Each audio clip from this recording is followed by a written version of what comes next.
வாங்க. One word, one minute. இன்னைக்கு நம்ம 3 ரிலேட்டட் வேர்ட்ஸ பார்க்கலாம். ஓகே. ஒரு லைஃப் டைம்ல ஒரே ஒரு லைஃப் பார்ட்னர் தான். இந்த மாதிரி இருக்கிறதுக்கு ஒரு ஆங்கில சொல் இருக்கா? இருக்கு. மோனோகமி. மோனோகமி நெறைய பறவைகளினுடைய வாழ்க்கையில நம்ம சகஜமா பார்ப்போம். ஆனா மிருகங்களினுடைய வாழ்க்கையில வந்து நம்ம அத பார்க்கறது ரொம்ப கஷ்டம்.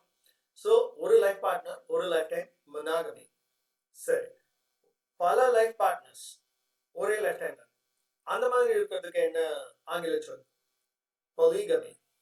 பொலிகமினா டிவோர்ஸ் பண்ணியும் வந்து அவங்க பல லைஃப் பார்ட்னர்ஸ் வச்சுக்கலாம். அப்படி இல்லைனாக்கா அட் த சேம் டைம் பல லைஃப் பார்ட்னர்ஸ் வச்சுக்கலாம். இதுதான் பொலிகமி. ஓகே. அண்ட் சில நேரங்கள்ல என்ன ஆகும்னாக்கா, சில பாப்புலேஷன்ல பெண்களுடைய பாப்புலேஷன் ரொம்ப கம்மியாயிடும். ஆண்களுடைய பாப்புலேஷன் ரொம்ப ஜாஸ்தி ஆயிடும். அந்த மாதிரி நடக்கும்போது என்ன ஆகுதுனாக்கா, அந்த அவங்க வந்து ஒரு அண்டர்ஸ்டாண்டிங்க்கு வந்துருவாங்க. எப்படின்னா, ஒரு பெண் பல ஹஸ்பண்ட்ஸ வந்து கல்யாணம் பண்ணிக்கலாம் அப்படின்ற மாதிரி. ஏன்னா, அங்க பெண்கள் ரொம்ப கம்மி, ஆண்கள் ரொம்ப ஜாஸ்தியா இருக்காங்க. அப்படின்றப்ப இந்த மாதிரி வருது. சோ இந்த மாதிரியான ஒரு பிராக்டிஸ்க்கு என்ன பேர்? Polyandry.